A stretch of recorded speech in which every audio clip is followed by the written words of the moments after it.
Hi friends, welcome back to my channel.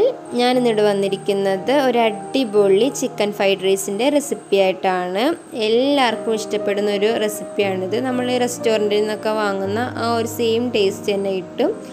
അപ്പോൾ എന്തായാലും video എല്ലാം ട്രൈ ചെയ്ത് നോക്കണം. അതിനു മുമ്പ് എൻ്റെ ചാനൽ ഇഷ്ടമായെങ്കിൽ സബ്സ്ക്രൈബ് ചെയ്യാത്തവരുണ്ടെങ്കിൽ ഒന്ന് സബ്സ്ക്രൈബ് ചെയ്ത് സപ്പോർട്ട് ചെയ്യുക. സബ്സ്ക്രൈബ് ചെയ്യുന്ന കൂട്ടത്തിൽ തൊട്ടടുത്തുള്ള ബെല്ലൈക്കൺ കൂടി പ്രസ് ചെയ്യാൻ മറക്കരുത്. വീഡിയോ ഇഷ്ടമായെങ്കിൽ ലൈക്ക് ചെയ്യുക, നിങ്ങളുടെ അഭിപ്രായം കമൻറ്റ് ചെയ്യുക. അപ്പോൾ നമുക്കിതെങ്ങനെ തയ്യാറാക്കുന്നതെന്ന് നോക്കാം. ആദ്യം നമുക്ക് ഇതിനാവശ്യമായിട്ടുള്ള റൈസ് ഒന്ന് വേവിച്ചെടുക്കാം. അതിനായി ഞാനൊരു ബിരിയാണി പോട്ടിലോട്ട് കുറച്ച് വെള്ളം ഒഴിച്ച് കൊടുത്തിട്ടുണ്ട്. അതിലോട്ട് ആവശ്യത്തിന് ഉപ്പും 1 ടീസ്പൂൺ സൺഫ്ലവർ ഓയിലും ഒഴിച്ചു കൊടുത്തിട്ടുണ്ട്. അപ്പോൾ ഇതിവിടെ വെള്ളം തിളച്ച് വരുന്നുണ്ട്. ഇനി നമുക്കിതിലോട്ട് അരി ഇട്ട് കൊടുക്കാം. ഞാനൊരു 250 ഗ്രാം അരിയാണ് ഇതിനകത്ത് ഇട്ട് കൊടുക്കുന്നത്. ഞാനിതിവിടെ ബസ്മതി റൈസാണ് എടുത്തിരിക്കുന്നത്. ഫ്രൈഡ് റൈസിനൊക്കെ ബസ്മതി റൈസാണ് കൂടുതലും നല്ലത്. അപ്പോൾ നമുക്ക് ഇതൊന്നും വേവിച്ചെടുക്കാം. ഒരു 75-80% അരി വെന്ത് കിട്ടിയാൽ മതി. നമുക്ക് അധികം വെന്ത് പോകരുത്. ഫ്രൈഡ് റൈസിന് എപ്പോഴും ഒരു 80% വെന്താൽ മതി റൈസ്. 1 മണിക്കൂർ അരി കഴുകി കുതിർത്തതിന് ശേഷം മാത്രമാണ് നമ്മൾ റൈസ് വെക്കാൻ എടുക്കുന്നത്. അതെപ്പോഴും ശ്രദ്ധിക്കണം. അപ്പോൾ ഇത് ഇവിടെ അരി വെന്ത് വന്നിട്ടുണ്ട്. 80% നമുക്ക് അരി വെന്ത് കിട്ടിയിട്ടുണ്ട്. ഇനി നമുക്കിത് ഡ്രെയിൻ ചെയ്ത് വെക്കാം. അപ്പോൾ ഇത് ഞാൻ ഇവിടെ ഒരു ഉരുളി വെച്ച് കൊടുത്തിട്ടുണ്ട്. അതൊന്ന് ചൂടായി വരുമ്പോൾ നമുക്കതിലോട്ട് 2 ടേബിൾ സ്പൂൺ ഓയിൽ ഒഴിച്ച് കൊടുക്കാം. ഓയിലൊന്ന് ചൂടായി വരുമ്പോൾ നമുക്കതിലോട്ട് 2 മുട്ട പൊട്ടിച്ചൊഴിച്ച് കൊടുക്കാം.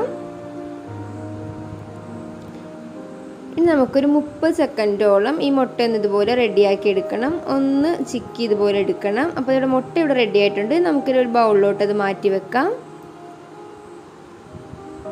ഇനി നമുക്കിതിലോട്ട് 2 ടേബിൾ സ്പൂൺ ഓയിൽ ഒഴിച്ച് കൊടുക്കാം. എന്നിട്ട് ഒരു 4 അല്ലി വെളുത്തുള്ളി ചെറുതായി അരിഞ്ഞത് എണ്ണ ചൂടാകുമ്പോൾ നമുക്ക് ഇട്ട് കൊടുക്കാം.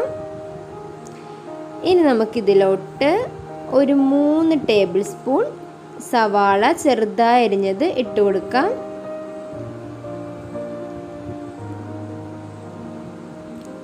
മൂന്ന് ടേബിൾ സ്പൂണോളം മതി സവാള. ഒരു 3 ടേബിൾ സ്പൂൺ സവാള നമുക്കിതിലോട്ട് ഇട്ട് കൊടുക്കാം ചെറുതായി അരിഞ്ഞത്. സവാള ഇട്ടൊന്ന് ജസ്റ്റ് മിക്സ് ചെയ്ത് കൊടുത്തതിന് ശേഷം നമുക്കതിലോട്ട് 1/2 കപ്പ് ക്യാരറ്റ് ചെറുതായി അരിഞ്ഞതിട്ട് കൊടുക്കാം. ക്യാരറ്റും കൂടി ഇട്ട് ഒന്ന് മിക്സ് ചെയ്ത് കൊടുത്തതിന് ശേഷം നമുക്കിതിലോട്ട് 1/4 കപ്പോളം ബീൻസ് ചെറുതായി അരിഞ്ഞതിട്ട് കൊടുക്കാം. ഇനി നമുക്കിതിലോട്ട് വേണ്ടത് ഒരു 1/2 കപ്പ് ക്യാബേജ് ചെറുതായി അരിഞ്ഞതാണ്.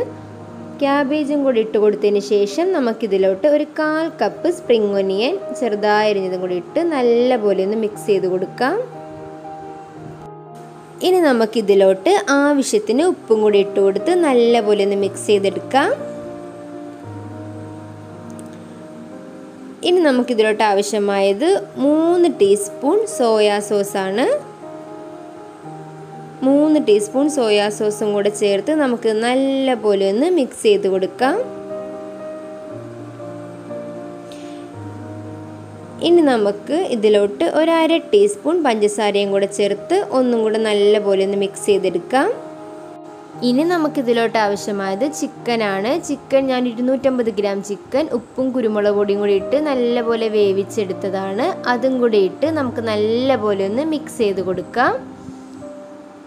ഇനി നമുക്കതിലോട്ട് നേരത്തെ എടുത്ത് വെച്ചിരിക്കുന്ന മുട്ടയും കൂടി ഇട്ട് ഒന്ന് മിക്സ് ചെയ്ത് കൊടുക്കാം. ഒന്ന് നല്ലപോലെ മിക്സ് ചെയ്തതിന് ശേഷം നമുക്കിതിലോട്ട് നേരത്തെ വേവിച്ച് വെച്ചിരിക്കുന്ന ആ റൈസ് ഇട്ട് കൊടുക്കാം.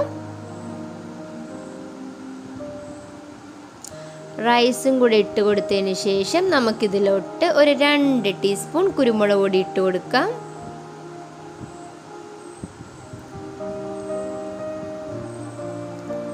ഇനി നമുക്ക് നല്ലപോലെ ഒന്ന് മിക്സ് ചെയ്തെടുക്കണം.